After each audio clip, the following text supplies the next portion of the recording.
not cheating, killed my marriage. It was the moment my wife flinched away from my hand, as if I had touched something filthy. The room was dim. The television played some harmless entertainment show, but inside my head, something had just collapsed.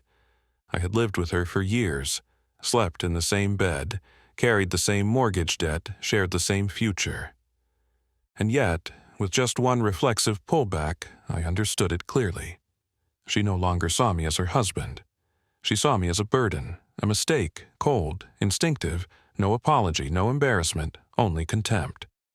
And right then I made a decision. I would not ask why, I would not beg, I would not cling, I would let her taste loss the same way she had forced me to live like a shadow for months. She pulled her hand away from her husband's touch as if she had been burned. Her eyes were so cold, the room felt like it had lost all its air. In the quiet suburban house in Seattle, the leather sofa still sat there, glossy and expensive, like a reminder of the days they once laughed together. But tonight, on that cold surface, something else was happening. A silent trial. No jury, no gavel, just one bodily reaction, and one man standing still, realizing his marriage had been dead for a long time. Ryan Hale sat slightly off to the side, his shirt shoulders sharp, as if ironed by discipline. He reached out slowly, not aggressively, just placing a hand on Claire's shoulder like an old habit, like a small signal that he was still here. Claire Hale jolted, not because she was surprised, but because she was disgusted. She slapped his hand away, fast and decisive, as if he had left a stain on her skin. Then she immediately turned her face back to the television, where a show continued with canned laughter. She stared so intensely it was like Ryan did not exist. No apology, not even a glance back, not a hint of awkwardness, only raw contempt, like a thin knife pressing into skin without needing to cut deep. Inside Claire's mind, a cold voice snapped, "Do not touch me. Do not bother me. Do not pull me back to something that has become too heavy." She forced her face to stay normal because she had trained herself for too long. Keep the image. Keep stability. Keep the role of the perfect wife in front of the world, even though inside she'd already left this marriage months ago. In Ryan's mind, another sound echoed, clearer than words. That slap away said she was used to pushing him aside. It was not the first time. It was only the first time he truly looked at it. He stayed still. No explosion of anger, no accusations, no pleading. Only a silence, heavy as stone dropping into his chest. Something cold and clear spread through his body. Ryan glanced at Claire. On her carefully made-up cheekbones, the glow from the screen made her face look perfectly lifeless. She was still beautiful, still polished, still the woman coworkers believed was a symbol of success. But in this private space between the two of them, she was no longer a wife. She was a wall. Ryan did not know exactly when it started. Maybe when she began coming home late with strategic meeting excuses. Maybe when weekends turned into mandatory partner networking. Maybe when she stopped looking at him like a man and started looking at him like a piece of furniture necessary for her life collection. He remembered silent dinners, short replies, her eyes on her phone instead of on him, nights when she turned her back as if the bed were a border. But tonight, that slap away stamped it. Tonight, every doubt was sentenced into truth. Claire kept staring at the television. Inside her, a small tremor flickered, like a thin wire had just vibrated. She knew she had revealed something she should not have revealed, but she did not turn around. Turning around meant admitting. Admitting meant facing it. She had no time for facing. Tomorrow, there was a meeting, a plan, a ladder of ambition she was climbing with every ounce of strength. Ryan was just the floor. The floor did not have the right to demand anything. Ryan stood up. The fabric of his clothes brushed softly. His footsteps were not loud, but Claire still heard them. Her body tensed for a moment. Then she forced herself to relax. He would go make tea again. He would stay quiet again. He would be the obedient husband again. They could keep living like this. She was wrong. Ryan walked into the dark hallway and stopped at the doorway leading upstairs. He did not turn back, but in his eyes a decision was freezing into steel. He was no longer the man trying to please someone who had already left him inside her heart. He no longer wanted to explain or beg to be loved. There was something Claire had never understood about Ryan. In other people's eyes, he was just an ordinary man, calm-spoken, not flashy, not showy. A husband who looked gentle and easy to overlook. But that normalness was only a shell. Underneath it was the discipline of someone who had dragged himself out of poverty, the mind of someone who could read people like contracts, the strength of someone who owned things he never needed to mention to prove anything. Ryan had built wealth in silence. He had learned how to win without pounding his chest. He understood that real power sometimes is not in what everyone knows, but in what only one person knows, just enough to end it. He entered the bedroom and closed the door, not to hide, but to separate himself from the performance outside. In the living room, Claire still sat upright, eyes glued to the television. But her hand had already slipped to her phone. The screen lit up, reflecting in her eyes like a small flame. A message appeared, softening her lips in a way Ryan had not seen in a long time. She smiled. Light. Real. A smile meant for someone on the other side of that screen.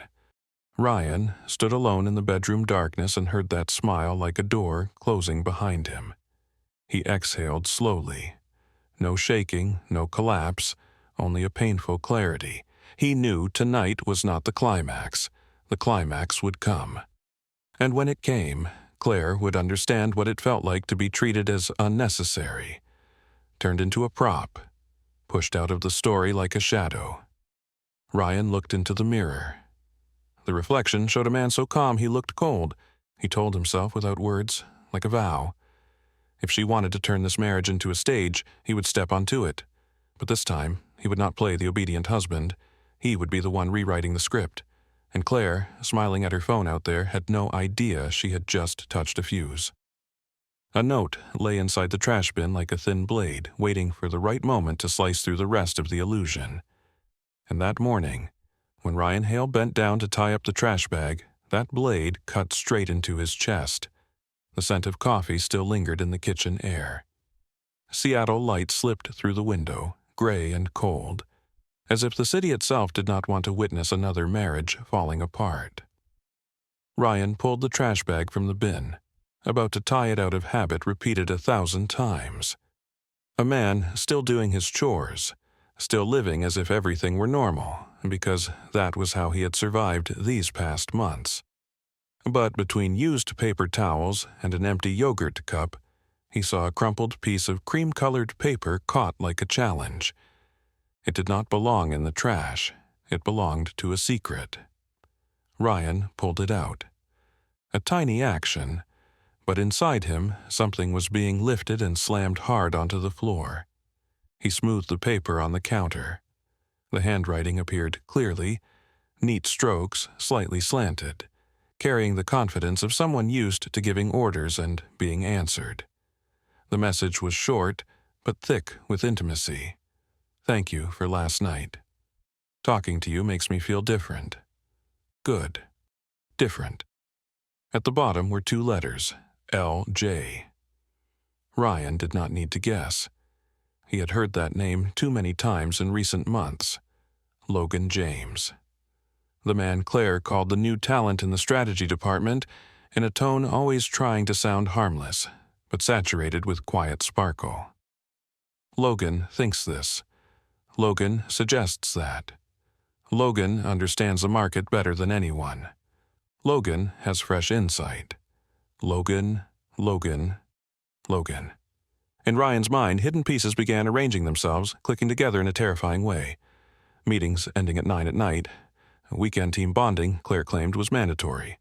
Nights she came home late with the faint scent of men's cologne on her, just enough that if he mentioned it, she could laugh and tell him he was imagining things. Claire was upstairs now. The sound of water from the shower carried down. She was preparing for another workday like every other. In her head, she was probably running a checklist. Emails, meetings, slides, calls with executives. She was not thinking about Ryan. Not the way she used to. Now, he was just the floor. The stable frame she needed so she could step confidently into the world. Ryan stared at the paper for a long time, not because he was shocked. Shock had died last night, the moment Claire flinched away from his touch. This paper was only physical proof of what his instincts had been screaming for a long time. What hurt was not just the content, but how casual it was. How natural it seemed that another man could write words like that to his wife. Worse, Claire brought it home. She read it somewhere in this kitchen.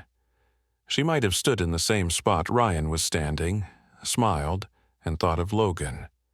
Thought of being desired, being pursued, being placed on a pedestal.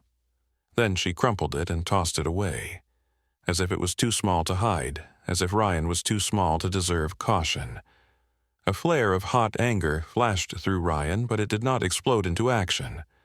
It sank into something cold and deep, something that made a person more dangerous. He folded the paper neatly, a calm movement that felt terrifying. Then he walked to the trash and returned it to where it belonged. He did not throw it. He did not shake. He placed it down like placing a card into the right position. In Ryan's mind, a voice became clear. Confrontation is for people who still have hope. He had crossed that line last night. He did not need Claire to confess. He did not need Logan to apologize. He needed Claire to see consequences in a way she could not deny or decorate. Ryan washed his hands. Cold water ran over his skin. He watched droplets fall into the sink like something draining out of his life. When he dried his hands, he realized his throat was not tight. His eyes were not burning. His body was not screaming. There was only numbness. The numbness of someone who had endured for too long. Claire came downstairs a few minutes later in crisp office attire, hair pinned up, makeup flawless. She passed the kitchen like an arrow heading for the door. She did not ask how Ryan slept, did not look at him. She only said one fast line as if signing paperwork. "Today I will be late." Her voice carried no apology, only announcement. In Claire's head, the day was already mapped.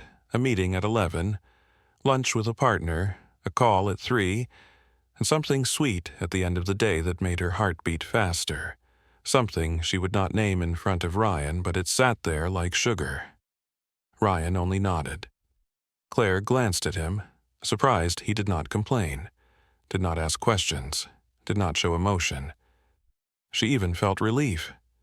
The quieter Ryan was, the easier it was to live two lives. Inside her, she carried a familiar excuse. I have not crossed the line. I am only talking. Only close. Only understood. I am still a decent wife. I still come home. I still keep the perfect shell. She closed the door. The sound was clean and final.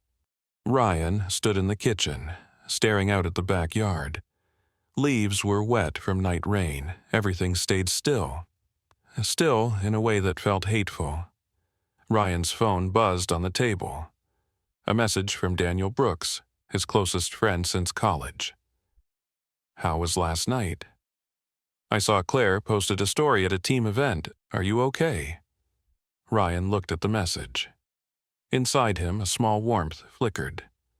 At least someone still saw him. At least someone still asked. He did not reply immediately. He set the phone down. He walked into the small office in the corner of the house, the room Claire rarely entered because she did not care. On the shelf were files, contracts, investment papers. Things Ryan never bragged about. He did not need to, but they were there, heavy as metal. Ryan opened a drawer. Inside was a thick, light brown envelope. He pulled it out. Not divorce papers, not yet, not the time. It was equity documentation. Contracts tied to a major real estate project in the eastern suburbs of Seattle. Signatures, stamps, and numbers that made people change their tone when speaking to him. Claire thought Ryan was just an ordinary man. A husband easy to overlook. living simply. She did not know Ryan had quietly built a small empire of his own, step by step, patient, silent. He did not need power to make her love him, but he would use power to wake her up. Ryan closed the file. His fingers tightened slightly on the edge of the envelope. Something sharpened in his eyes. Not hate, not cheap revenge. It was pride standing back up. The paper in the trash was only a sign, a warning shot. The real war would happen where Claire felt proudest, where she believed she could not be touched, where she wore light, music, and admiration. And when that moment arrived, Claire would understand the man she had dismissed for years was never weak. He was only quiet. Quiet did not mean invisible. Ryan left the office and walked past the kitchen trash bin as if it no longer existed. But in his mind, one sentence sealed like an oath. If she made him a prop, he would step onto the stage and he would rewrite the ending. The house became so quiet, every small sound echoed like an accusation. Not because they no longer spoke, but because they only spoke without emotion. In the days that followed, Ryan and Claire lived together like two people renting the same overly expensive space. In the morning, they met in the kitchen. At night, they crossed in the hallway, but there was nothing left between them to touch. Claire moved through the house with the precision of a project manager. Everything had a schedule. Everything had order. The fridge was perfectly arranged. The dining table always spotless. But the home held no warmth. It felt like an office after hours, everything in place, only missing the people who stayed. Ryan watched. He did not ask. He did not probe. He did not snoop. But he saw everything. He saw how Claire always placed her phone face down when she sat on the sofa. How she muted notifications the moment he entered a room. How a flicker of a smile appeared whenever a message came, then vanished when he came into view. Claire believed she controlled it. She believed, if she did not say it out loud, everything stayed in a safe zone.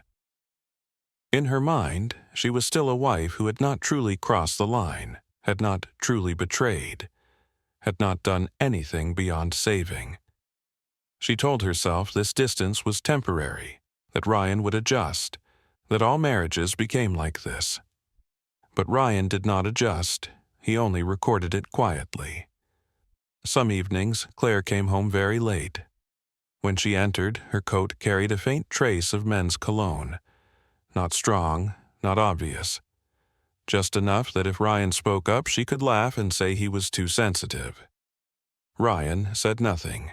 He watched her hang the coat, watched her place her heels neatly, watched her climb the stairs, back straight, shoulders hard. A woman who had left the role of wife long ago, keeping only the title because it was convenient. One night, after Claire was asleep, Ryan sat alone in the living room. Warm light cast onto the wall where a wedding photo used to hang. No one remembered when it was removed. Only that now the space was blank, like an intentional white scar. Ryan opened his laptop. Not to track Claire, but to check the numbers he still quietly managed, investment accounts, ongoing projects. Cash flow still moving steadily, even as his private life cracked. In the world outside, Ryan was not easy to dismiss, but in this house he had allowed himself to become background. A choice he once thought was love, now he saw was him erasing himself. The next morning, Claire said while grabbing her keys, "This week, I will be busy. Many group work sessions." Her voice was flat, no explanation, no apology, no need for agreement. Ryan nodded. Claire paused a beat as if waiting for him to ask more, but he did not. His calm gaze unsettled her. She turned away faster, shutting the door harder than necessary. In the car, Claire told herself Ryan was sulking, that he would soften again, that he was never strong enough to do anything truly unpredictable. She did not know Ryan's silence was not waiting. It was preparation. That afternoon, Ryan received a bank notification. A large expense charged to the shared card, a high-end restaurant. A jewelry store he knew well by location. He stared at the alert for a few seconds. Not angry, not shocked, only feeling a thin fog dissolve in his mind. Everything was getting clearer. No more pieces needed. Ryan printed the statement, folded it, placed it into a separate drawer in his office. That drawer began thickening, not with paper, but with clarity. That evening they sat at the same dining table again. Claire talked about a new project, pressure, difficult partners. Ryan listened, nodded at the right moments. He played the perfect, considerate husband so flawlessly it felt terrifying. In Claire's mind, relief returned. Maybe everything was still fine. Maybe Ryan was still there, still the support. Still the safe harbor she could return to after enjoying other emotions. She did not realize that harbor was pulling up its anchor. When dinner ended, Ryan stood first. He did not kiss Claire goodnight. Did not touch, did not add a word. In the office, he opened the drawer and looked at the growing stack of documents. Each sheet was a piece of truth. Each piece was one step closer to the point of no return. Ryan leaned back in his chair and closed his eyes for a moment. There was no longer chaos inside him, only cold clarity. If Claire chose to live two lives, he would choose the moment when those lives collided. And when that happened, there would be no space left for pretending. The house could still stand, but the marriage, in its true meaning, had started moving into its final stage. Ryan opened his eyes. That look was no longer the man underestimated. It was the man holding the final decision. And he knew very soon Claire would realize it too. Claire walked into the house holding an elegant envelope, eyes shining like she had just won a race, and in one sentence she turned Ryan into an official prop in her life. The envelope was cream-colored, thick paper, embossed edges, the kind used when someone wanted to impress. It was not a simple invitation. It was a symbol, a ticket to step higher in the world Claire craved more than anything. She tossed her leather handbag onto the kitchen counter like dropping a trophy. Quick steps, fast breath, cheeks still flushed with excitement. Ryan was washing glasses, water running steadily, the sound as dull as the heartbeat of a numb marriage. Claire waved the envelope in front of him. Next week is the Aurora Executive Charity Gala. Saturday night. The entire executive team will be there. She spoke like reading a victory bulletin. Then, as if it were the most obvious thing in the world, she delivered the last line, firm, leaving no room for debate. The +1 must be a married couple. The air in the kitchen thickened. Ryan stopped moving. Water kept running, but he no longer heard it. He only heard one word echo in his mind, sharp and mocking. Must. In Claire's head everything had been planned. She needed to appear at the gala as a model image, a successful communications director with a stable family and a polished husband at her side. That image was what she sold to executives, partners, even people who envied her. She could not let them see cracks. She needed Ryan, not because she loved him, but because of other people's eyes. Claire lifted her gaze, finally looking at his face as if only now remembering he had feelings. Her eyes softened briefly. A flicker of worry passed, then vanished like adjusting hair. I need you to come with me. Everyone brings their spouse. If I go alone, it will look strange. Strange, not painful, not lonely, not a dying marriage. Just strange. Just not pretty in front of others. Ryan looked at her for a long time. She stood there in perfect office clothing, expensive perfume holding the envelope like holding her future. Her face was glowing, but not because of family, not because of her husband, but because of a stage. Ryan felt a laugh choke inside him, not aloud, only sliding down his spine like cold electricity. He had been waiting for this moment without naming it. Waiting for her to openly turn him into decoration, giving him the cleanest reason to do what he was about to do. But he showed nothing. No anger, no pain, no questions. He only dried his hands slowly with a kitchen towel and said calmly, "Fine, I will go." Claire almost sighed in relief. Her shoulders loosened like a burden had been removed. Then the scariest thing happened. She smiled at him, a real smile, the kind Ryan had not seen in a long time, as if he had done exactly what she needed, as if she had successfully manipulated the situation. "Thank you. This is very important to me." Inside her, a quick calculation ran. Ryan was still the same, easy to control, predictable, not troublesome. Good. Then she could focus on the gala, message Logan tonight that everything was fine, that she still kept the perfect shell. Ryan saw it clearly.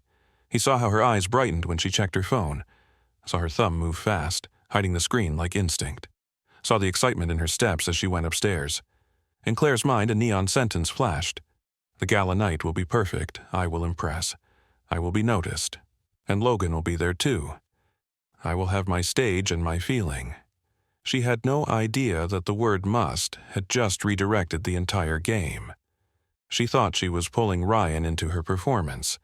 In truth, she was stepping into a trap. Ryan stayed in the kitchen long after Claire left. Her footsteps faded upstairs. The bedroom door opened, then closed. The house returned to silence. But the silence was no longer harmless. It felt like the pause before an explosion. Ryan entered his office, pulled open the drawer. The stack of documents he had prepared lay there like armor, statements, contracts, proof he was not the ordinary man Claire imagined. He opened his phone and looked at a name in his contacts. Evelyn Grant. A powerful sponsor, a woman who once greeted him at a private event years ago, someone who could silence a ballroom with one nod. Ryan did not call yet. Not yet.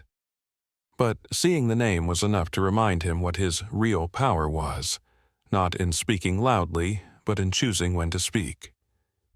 Ryan turned and looked through the office doorway into the hallway where Claire had just walked, leaving behind a trace of perfume. That scent used to make him want to hold her. Now it made him feel cold. He closed his eyes for 1 second. No storm left in him, only a clarity hard as stone. Claire wanted a perfect night. She wanted image, she wanted admiration. Ryan would give her all of it, but in a way she could not control. In the week before the gala, Claire turned the house into a campaign prep room, and Ryan turned himself into a weapon. There were no fights, no tears in front of each other, only days moving with strange speed, as if time itself was holding its breath for an explosion. Claire stayed busy like someone about to reach the peak. She spent hours on calls, voice rising and falling, laughing softly, whispering like she was hiding secrets. She stood before the mirror trying dresses, changing accessories, turning, studying her curves like choosing the perfect shell to shine. Shopping bags multiplied in the bedroom. New shoes, new jewelry, new perfume, all paid with the shared card as if it were natural. In Claire's mind, the gala was not just a party, it was a door, a place where she had to be radiant, perfect, making the most powerful people in the company look at her and think she deserved something bigger. She spoke of the gala like destiny. She listed who would be there, who would sit at the honor table, who the big sponsors were, who held influence and promotions. She spoke too much, too eager. And in those stories, the name Logan James kept appearing like a secret heartbeat. Logan thinks this. Logan suggests that. Logan says the sponsor will like that idea. Logan says she should pick a bold dress color because ballroom lighting is special. Every time she said his name, her eyes lit up. She tried to keep her voice normal, but her body could not lie. Her chin lifted, her smile softened, as if simply saying his name made her feel desired. Ryan listened to everything. He did not react, did not mock, did not ask, and he did not get jealous. Jealousy belongs to fear of loss. Ryan was no longer afraid. He only noted it, like a man watching an opponent reveal habits before striking. One night Claire came home later than usual. Wind and Seattle cold clung to her hair like mist. Ryan sat alone at the dining table under warm light like a lonely circle. Claire passed him, took off her shoes, said quickly she was tired. When she bent down, a faint male cologne rose. Not hers, not the house, someone else's. Ryan watched her back climb upstairs. Inside him, something finally fell out of place. No longer painful, only cold. He began preparing. Monday morning, he sent his charcoal suit to be cleaned, the suit Claire once said made him look dangerous in a good way, back when she still saw him as a man. The dry cleaner asked if he had a big event. Ryan only nodded. Tuesday morning, he shaved slowly, each clean line sharp, as if carving a different version of his face, not the obedient husband, but the man who remembered his worth. Wednesday morning, he changed his hair, no longer neat and harmless. He brushed it back, exposing his forehead, making his gaze harder and deeper. When he looked into the mirror, even he felt unfamiliar, and he liked that feeling. Thursday night, Daniel Brooks called. Daniel had watched Ryan rise from nothing to where he was today. Daniel knew Ryan was not weak. Ryan had only chosen silence, believing love required patience. Daniel's voice lowered. "Are you okay? I heard Claire is going to the gala. Do not let her turn you into a joke." Ryan paused long enough for Daniel to hold his breath. Then Ryan answered, calm as ice. "She will not turn me into a joke. I will end this the way I want." Daniel started to speak, then stopped, because he heard something in Ryan's tone that could not be stopped. Not impulsive anger, but the decision of a man pushed to the final limit. Friday night, Claire stood before the mirror in the bedroom wearing a wine-red dress, tight, elegant, subtly provocative. She turned and asked Ryan, "How do I look?" Her voice was soft, but her eyes evaluated. She was not asking for a compliment. She was checking if she still controlled admiration inside this house. Ryan looked at her for a long time. He looked at her beauty like looking at something no longer his. Then he said, "Not gentle at all. You look like you are trying to impress someone." The sentence dropped like a flick against crystal. Claire froze. Her smile slipped slightly. Fear flashed. What does Ryan see? What does he know? But she rebuilt her mask instantly. "This is an important event. Everyone dresses up." Ryan nodded. "Yes, everyone dresses up." He turned away, leaving Claire alone before the mirror. In the reflection, she looked dazzling, but for the first time in months, she did not feel certain. She felt like Ryan had stepped out of an orbit she used to control. Ryan stood in the dark hallway, hearing Claire close drawers, hearing her phone vibrate, hearing her quiet laugh. He was not frantic, not impatient. He only knew everything was ready.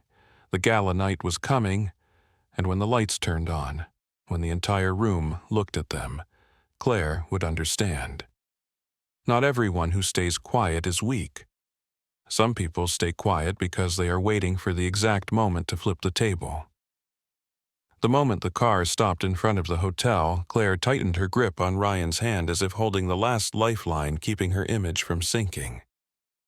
The Aurora Hotel glowed in the Seattle night.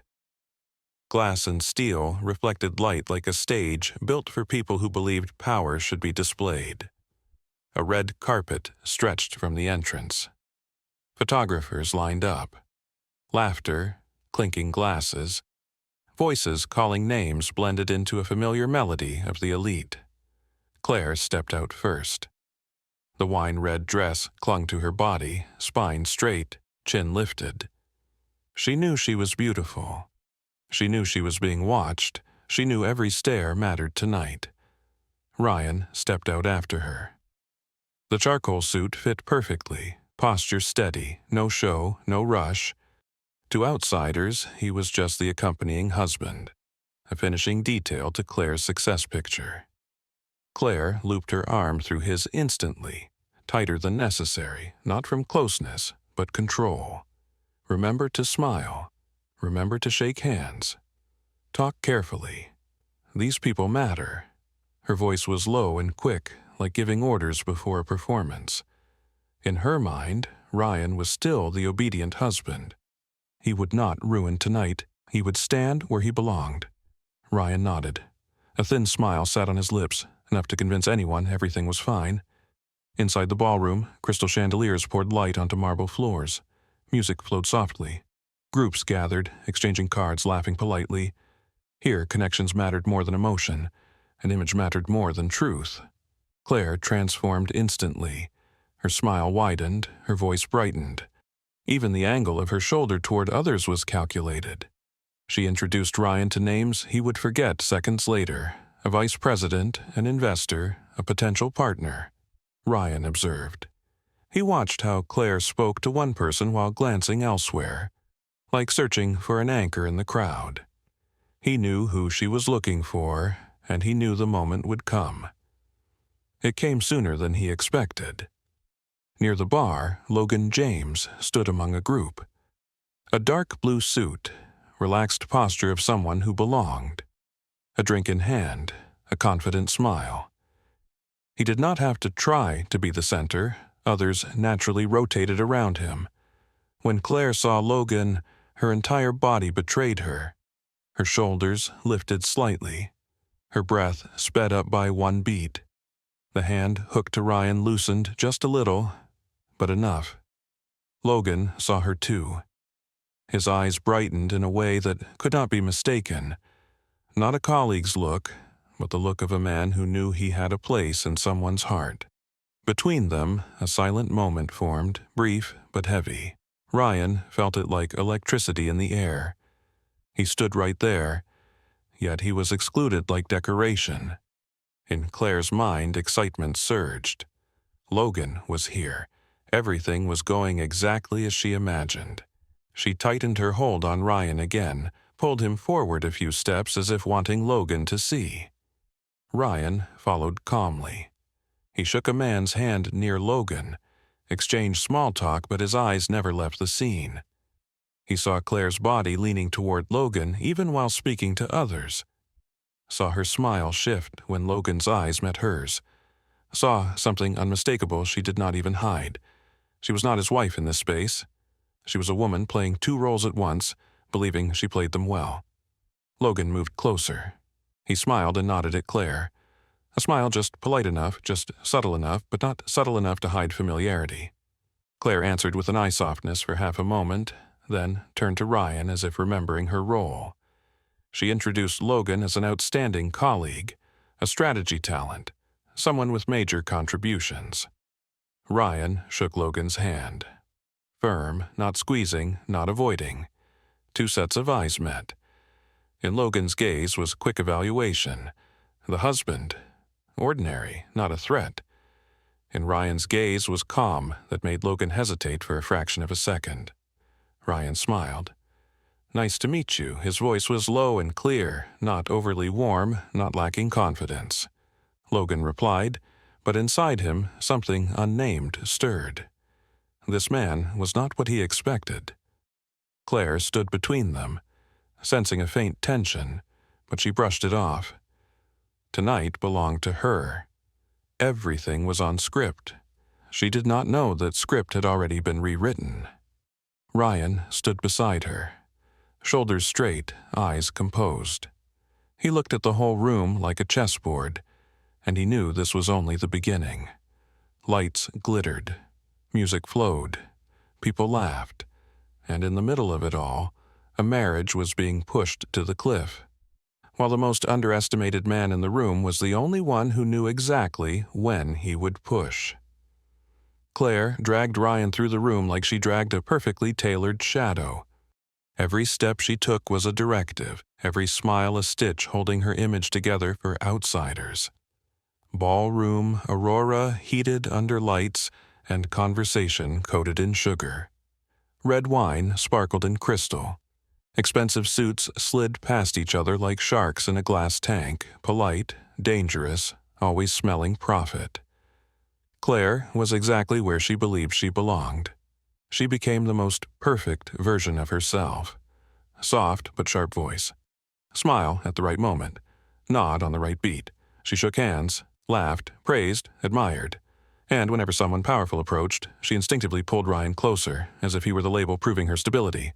Ryan stood by her and did everything a husband was expected to do: shake hands, nod, talk lightly about weather, charity, pride in his wife's success, a flawless performance. But behind that perfection was a refined form of torture. Ryan saw it like a crack in glass. Claire talked to a female director, but her eyes slid toward the bar.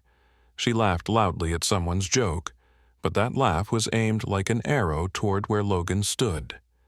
She touched Ryan's arm, but without warmth, only as a signal for others. I have a husband, I am fine, I am perfect. That was the message she sent, not to Ryan, but to the entire room.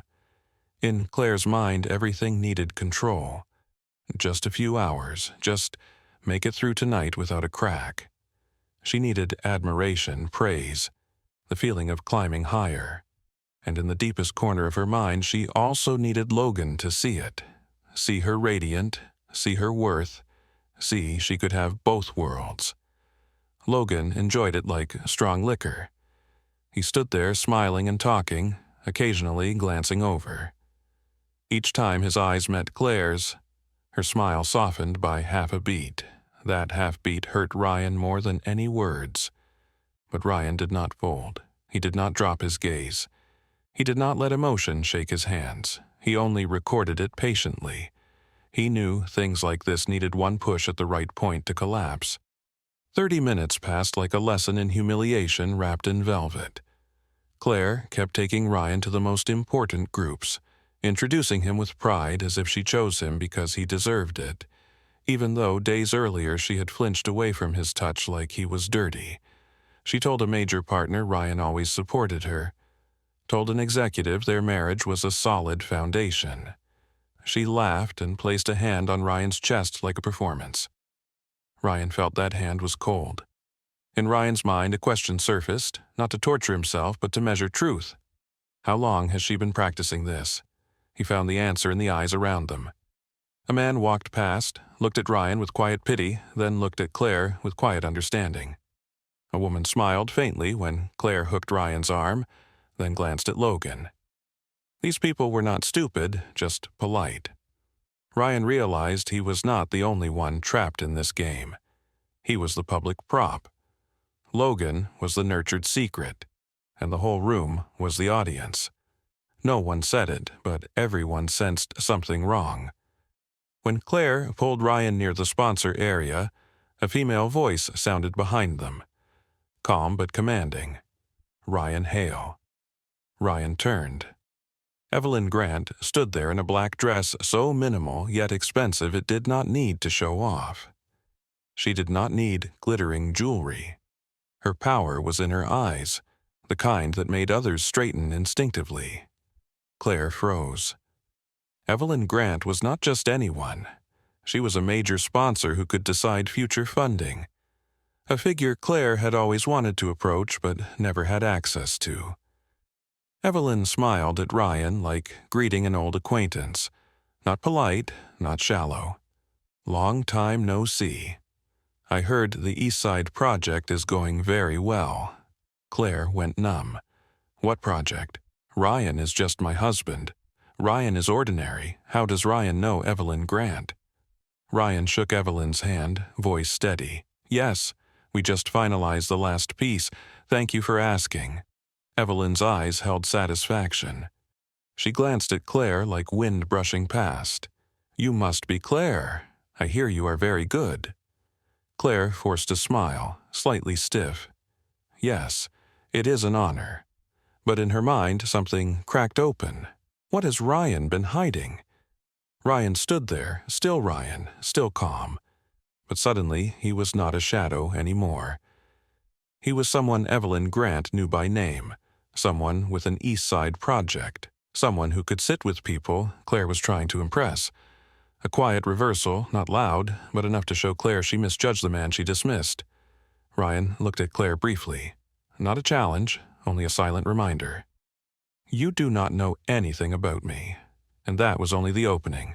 Because when the real music began, when light shifted, when everyone looked toward the dance floor, Ryan would no longer be a prop.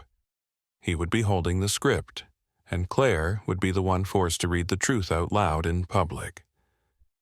When the saxophone rose, Claire jolted like hearing a hammer strike her coffin, and in her eyes, Ryan saw something rare. Real fear.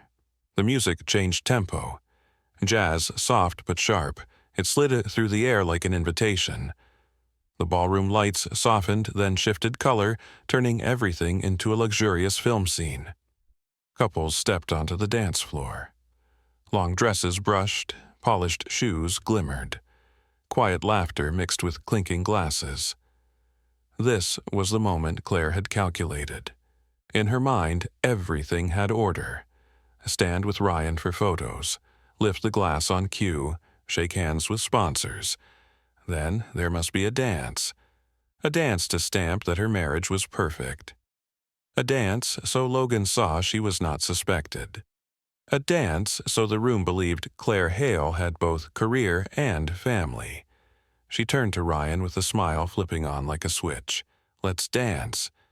Her voice was light, but her hand already tightened around his, not holding but pulling. Her nails pressed into his skin through the suit sleeve, urgent, like holding a door shut. Ryan looked down at that hand. The same hand that months ago recoiled with disgust when he touched her. Now it gripped him because she needed him. A bitter irony rose in his throat. Claire did not notice, or she did and did not care. In her mind there was only one thought. People are watching. She lifted her gaze, scanning co-workers, the VIP table, sponsors, then Logan by the bar smiling at her. Seeing his eyes made her heart race. She had to dance. She had to keep the script intact. Ryan looked into Claire's face, beautiful, but like a mask.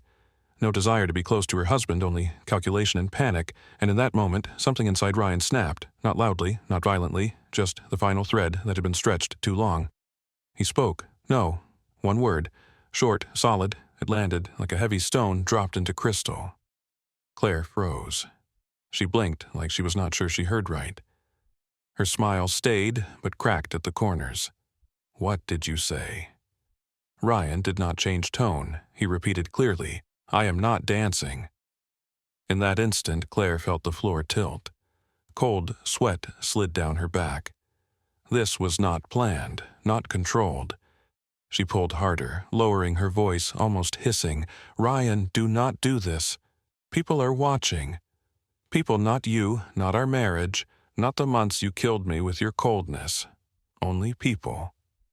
Ryan stared into her eyes and slowly repeated her own words like twisting a knife. "People are watching." His voice was not loud, but enough for a few nearby to hear. A few heads turned. A few eyes locked onto them. Claire felt it and panicked more. Her smile trembled like thin glass. "Please, just 5 minutes. One song and we go home. I am begging you." Her voice broke at the end, not from love, but from fear of humiliation. She could see her performance collapsing on stage. Ryan tilted his head as if considering. Then he spoke, calm but terrifying. "Who are you begging me as?" Claire opened her mouth, could not answer. Ryan continued softly, mercilessly, "As my wife." Claire's face drained of color. She glanced around. Many people had paused their conversations, not staring openly, but enough for her to feel hundreds of eyes on her dress, her face, her breath. In her mind, excuses raced. Laugh it off, pull him away, pretend it is a joke, push the situation aside, do not let anyone know, do not let Logan think she lost control. But Ryan gave her no exit. He withdrew his hand slowly, no jerking, just pulling away like reclaiming something he no longer wanted to hold. Claire slid forward a step, nearly stumbling. She reached again, this time truly pleading. "Ryan, do not here." Ryan looked at her like she was a stranger, and his next line froze the air around them. "Then where do you want it? Where you threw that paper into the trash?" Claire went rigid. A heavy silence dropped.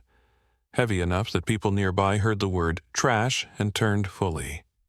Claire forced a laugh, forced denial. "What paper? What are you talking about?" But her voice shook, Her eyes widened. Her hand went cold. Ryan leaned slightly closer as if speaking privately, but his voice carried enough for those beside them to catch. The paper with Logan's writing. Thank you for last night. Talking to you makes me feel different. Good. Different. Each word Ryan said was like a slap, soft but precise. Claire felt blood drain from her face. She opened her mouth, but no sound came. Part of her wanted to cover Ryan's mouth. Part of her wanted to vanish. Then she turned by instinct and saw Logan James walking toward them. He had noticed. The whole room had begun noticing. The music still played, but for Claire it had become a countdown. Ryan stood straight, eyes cold. He did not yell, did not cause chaos.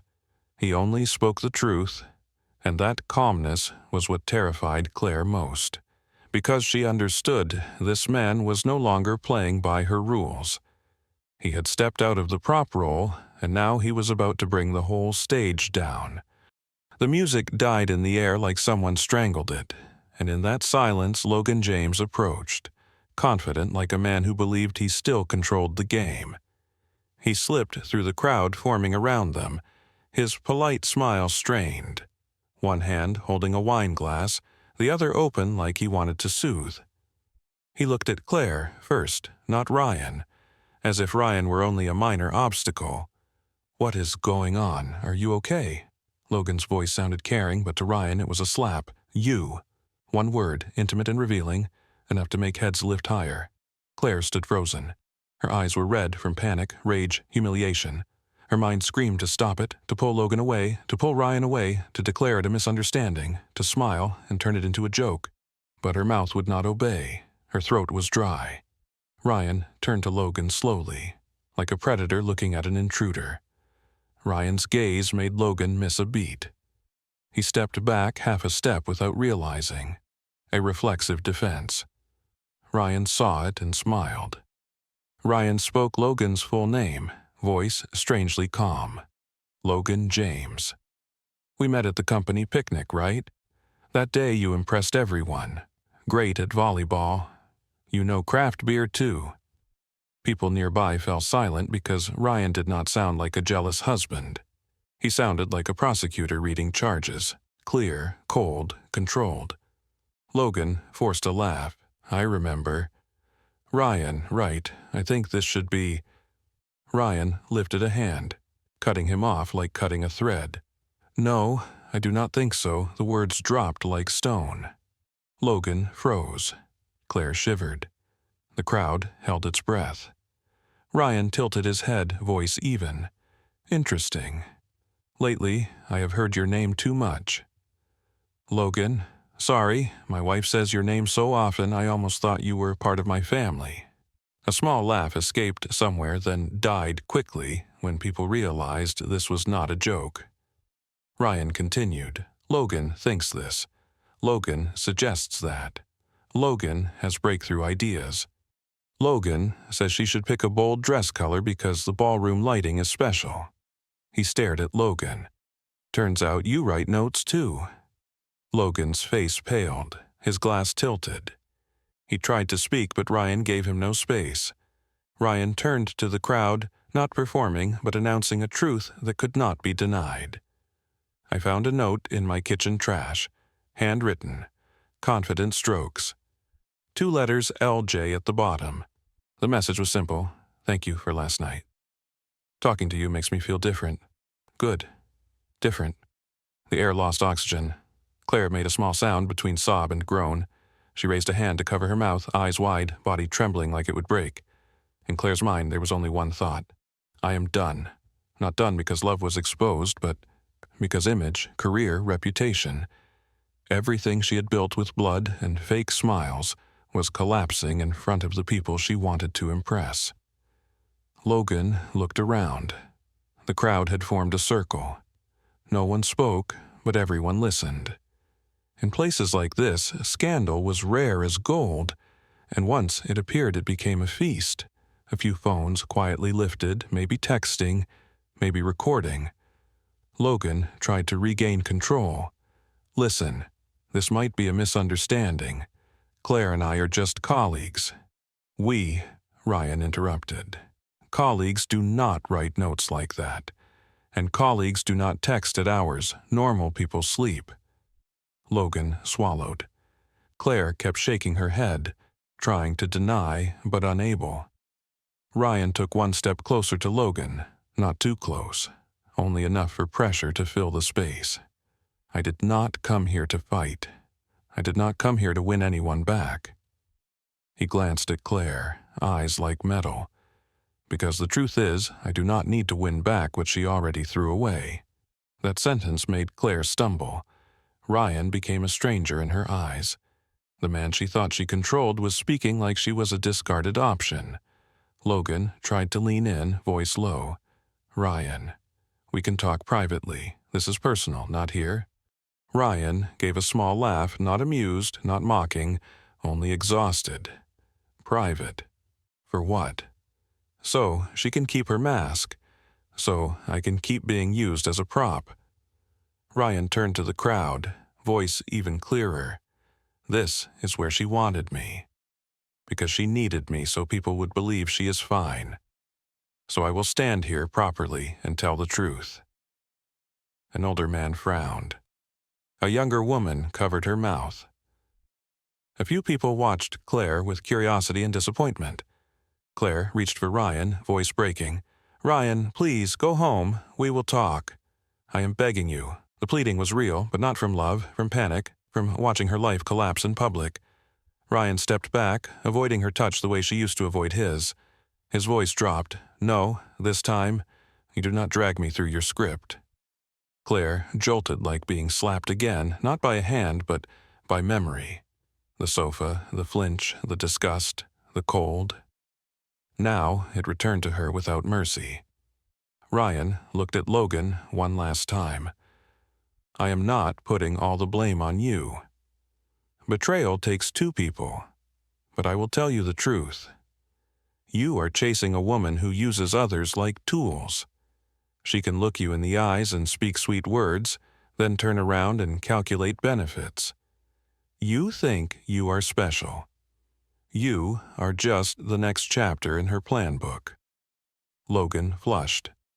He wanted to react, to attack back, but he had no weapon because everything Ryan said held truth.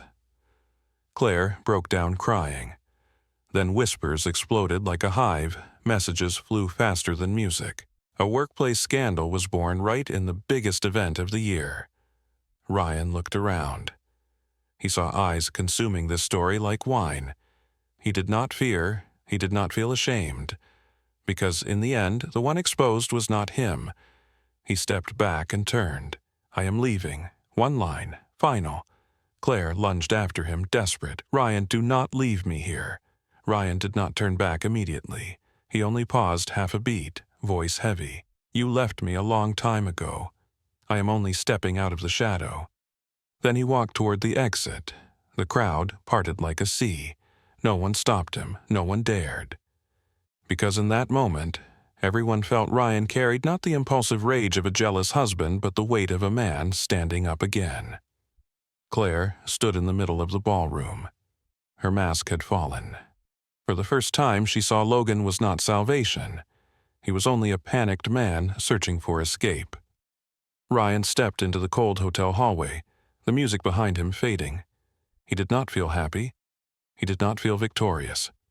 But he felt lighter, like he could finally breathe after months of being strangled inside his own life. Claire chased Ryan out of the ballroom like chasing her own breath. When the glass doors closed behind them, the music inside became a distant luxury soaked in shame. Night wind slapped her face.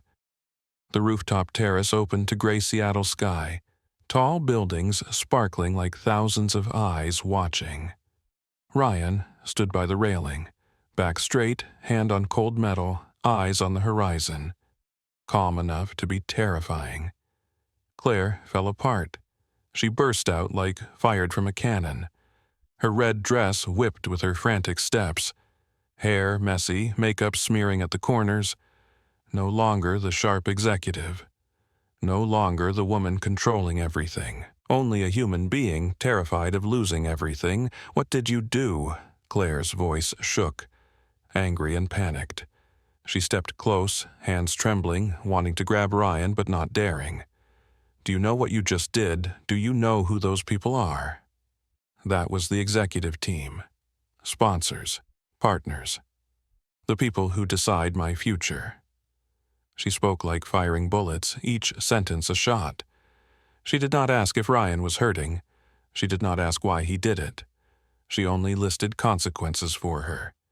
In Claire's mind, her image was collapsing. She saw tomorrow, company Slack exploding, emails spreading, eyes changing, whispers behind her back. A stain impossible to erase. She kept going, voice rising. I worked for years to get here. Years under pressure, under disrespect, fighting to be respected. You only had to stand there, Ryan. Only dance one song. You only had to play your role. Why could you not do that? Play your role. Those words hung in the cold wind. Ryan did not turn immediately. He kept looking at the sky. City light reflected along his cheekbones like steel. Inside him was something strange, not triumph, not satisfaction, only the quiet of a man who finally stopped lying to himself.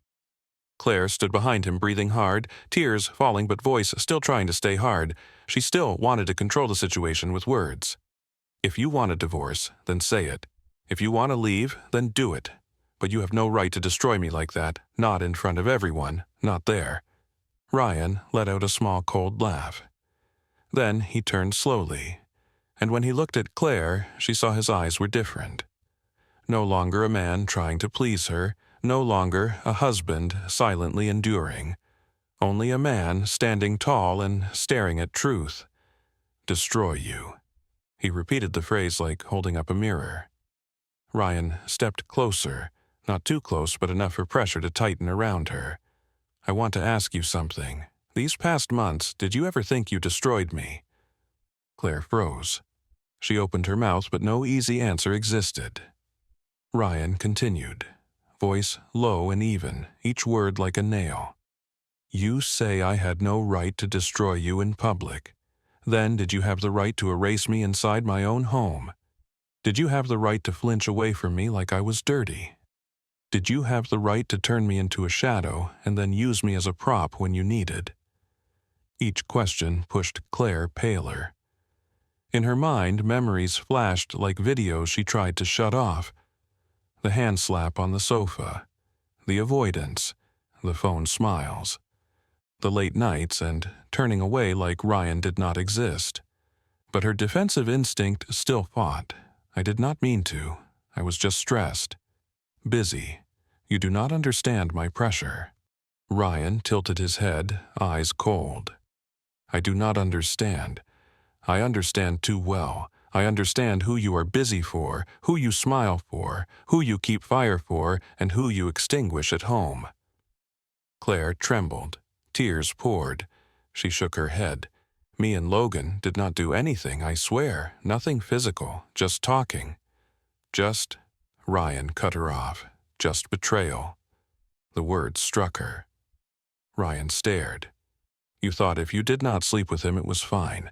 You thought as long as you kept the shell, the ring, the title of marriage, you were allowed to give your heart to someone else. He paused, voice slower, deeper. You gave him what should have been mine, your excitement, your admiration, the way your eyes light up, your real smiles. And what did you leave for me? Claire cried out loud, the wind shredding her sobs, but the collapse was clear. For the first time she understood Ryan was not jealous, not making a scene. He was demanding his dignity back. She stepped closer, voice small, breaking. I am sorry. I was wrong. I do not want to lose you. Ryan looked at her.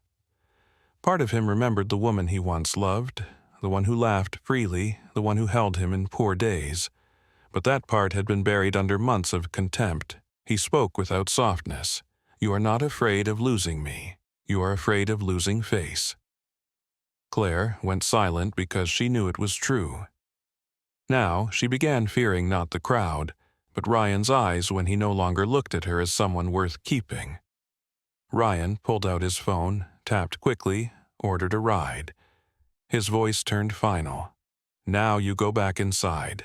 You tell them you are leaving because of a family matter. You apologize for the disruption. You keep the last bit of dignity you have." Claire stared, confused. "Why do I have to do that?" Ryan replied instantly, sharp gaze. "Because this is the first test." He looked straight at her, every word landing clearly.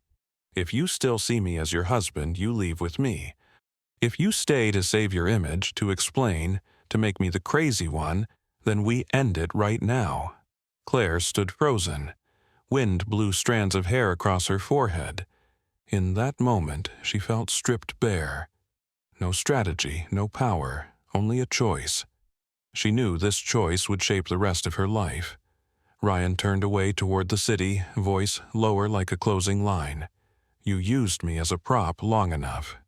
Now choose. And this time, choose for real." Claire returned to the ballroom with a face like a cracked wall trying to repaint itself. In just minutes, she traded what she worshipped most to grab what she nearly lost forever. The glass doors closed behind her. Music and laughter hit her again. The room was still luxurious, but she felt like stepping into court. Everyone looked, no one spoke directly, but their eyes waited for explanation. In Claire's mind, her old instincts tried to rise, smile, perform, pull everything back to safety, make Ryan look unstable, make herself the victim. One sentence could save her image. A few clever lines could protect her position. One glance to Logan could keep that desired feeling alive. But then she remembered Ryan's eyes on the rooftop, eyes of a man who no longer believed. She knew if she chose wrong now, she would lose her husband, her family, the only place to return when all stages went dark. Claire walked straight to the group of executives gathering near the sponsor table. Jennifer Cole, the senior vice president, stood like stone, holding wine but not drinking. The people around her went silent when Claire approached. Claire swallowed. Her throat was dry. She felt every word could shatter into disaster. But she lifted her head, shoulders back, voice steadying. "I apologize for the disruption earlier. That was a family matter. We have a personal issue and it should not have happened here." Jennifer stared, sharp gaze. A personal issue. Some people exchanged looks. A woman tilted her head as if weighing. Claire continued, slower, stronger. "We have to leave right now. Family has an urgent matter. I apologize for affecting the evening. Please be assured I will handle the rest professionally." Claire emphasized the word professionally, like stamping a final promise. Jennifer nodded lightly. No smile, no immediate reprimand. But her eyes said this conversation was not over. Not tonight, but soon. A male executive touched Claire's shoulder lightly in a social gesture. "Take care of your family." Claire thanked him, looked around and saw Logan. He stood near the bar, trying to appear calm, but his eyes darted like trapped prey. When he saw Claire choosing the executives, he knew she was making a choice, and he hated that choice. Logan's eyes met Claire's. He made a small sign wanting to pull her back, wanting to talk, to fix it, to protect himself. Inside Claire, a second of weakness flickered because he was what she had chased. The feeling of being seen, wanted, worshipped. Then she remembered the note, the handwriting, the way he stepped onto the dance floor treating Ryan like he did not exist. She understood. Logan was not love. Logan was a drug. She had been addicted. Claire did not walk toward him. She turned away. A small turn, but like a blade cutting the illusion that had been wrapped around her neck. Logan froze. His lips moved. He raised his phone like to text, then lowered it. He stood there, abandoned in the crowd, realizing he was only a side character in someone else's story. Claire walked fast to the exit. In her mind, everything spiraled. Reputation, career, future, whispers, contempt. She would pay, she knew it. But she also knew what she'd just done mattered more than anything she had done in months. She chose her husband, or more accurately, she chose the last chance to still call Ryan her husband. On the rooftop, Ryan still stood there. The ride was already called. Car lights below flickered like fate. Claire opened the door. Cold wind hit her again, but this time she did not feel as cold. Ryan looked at her and did not ask. Claire walked closer, voice hoarse and small. "I said it. I apologized. I told them we are leaving for a family matter." Ryan watched her for a few seconds. He saw her trembling hands, red eyes, smudged makeup. But more important, he saw she had left the stage she worshipped. Ryan nodded lightly. Enough. They went down the elevator, through long corridors. People stared, some pity, some curiosity, some judgment.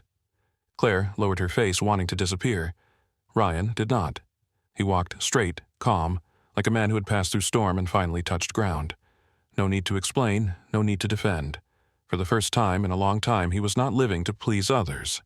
The car waited at the lobby. They got in. The door closed. Seattle slid past the window like cold light. In the car, Claire pressed toward the door, staring outside like she feared looking at Ryan. She knew it was only the first gate, consequences still mountain high. Ryan sat still, hands on his thighs, eyes forward. No hatred, no tenderness, only the silence of a man who reset the rules. And in that silence, Claire finally understood. Tonight was not the end. Tonight was only the moment truth began. When the front door closed behind them, Claire collapsed like her bones were removed. Ryan did not reach to catch her. He stood there, silent, and that silence weighed more than any scream. The house looked the same. Hallway lights still warm. The wall clock still ticking without care. But the air was different, like someone had ripped off the wrapping around their marriage to reveal rot underneath. Claire kicked off her heels, the sound harsh on the floor. She turned to Ryan, eyes red, voice rough. "I know you do not want to hear it anymore, but I am sorry." Her apology fell thin like thread.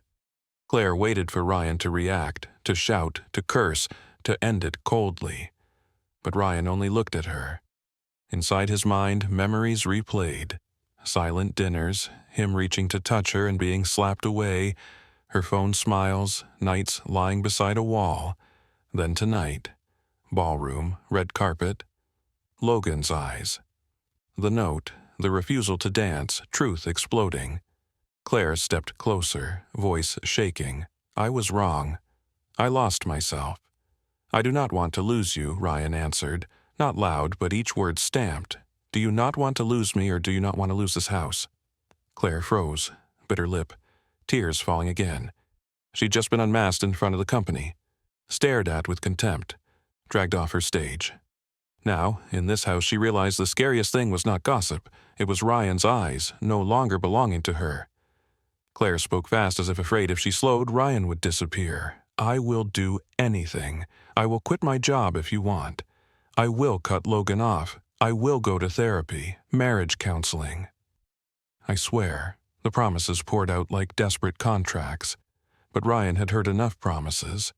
He looked around the house, the stairs to the bedroom, the traces of shared life. Claire's perfume still lingered on the couch. Her scarf lay over the sofa.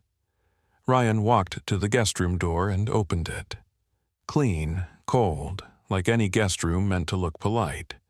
White sheets, empty closet, no warmth, no trace of them. Ryan turned back, calm voice. "Tonight, you sleep here." Claire flinched like slapped. She shook her head. "No. Ryan, please, Ryan lifted a hand, stopping her, not angry, only firm. "This is not punishment. This is a boundary." He stared at her. "You cut intimacy between us a long time ago. You made my touch something you were disgusted by. So, do not pretend you still have the right to demand sleeping in my bed just because you are afraid of consequences." Claire stood frozen, lips trembling. She wanted to argue, beg, run into his arms. But her mind flashed the sofa again, how she slapped Ryan's hand away, the reflexive disgust on her face. the cold she planted. She felt shame, pain, and for the first time she understood what it meant to be removed from someone she treated as guaranteed. Claire nodded slowly, like swallowing stone. "I understand." Ryan did not soften. Inside him there was no fire left to burn, only exhaustion, the exhaustion of a man pulling a heavy cart for months alone. He spoke slowly, laying foundation for a new truth. "Tomorrow we talk. Everything. No avoiding, no performing, no blaming. Then we decide if it is worth saving." Claire clung to those words like light. "It is worth it. I can change." Ryan looked at her and his voice dropped. "Do not promise tonight. Tonight you promise because you are afraid." He stepped closer, eyes sharp but not cruel. "I want to see you do it. This week, this month, these next 6 months. When no one is watching. When there is no hot scandal. When you are no longer terrified of losing face. When everything returns to normal." He paused. "And if you still choose family when no one forces you to choose, then I will believe you." Claire choked. She wanted to say she could do it, but she knew her hesitation was what killed the marriage. Ryan turned away toward the bedroom door, which now felt like a border. He paused without turning back, and his voice became lower, deeper. "I have lived like a shadow in my own home for too long, Claire." He opened the bedroom door, stepped inside, closed it. Claire stood alone in the hallway. The house was silent. She heard her own heartbeat, the air conditioner, the enormous emptiness she created. That night, lying in the guest room under a cold nightlight, she felt no victory, no thrill of being desired, only naked truth. Logan gave her excitement, but Ryan was the one who had once been willing to stand beside her through any storm. She had nearly lost that for an illusion. In the bedroom, Ryan lay staring into darkness. He thought he would feel relief, but what he felt was the strange quiet of a man who finally stopped enduring. He did not know what tomorrow would bring. He did not know if they could rebuild. He did not know if love could be reborn from contempt, but he knew one thing. From today on, he would never live like a shadow again. He would never beg anyone to love him. He would never trade his dignity for fake peace. And sometimes that is the beginning of freedom.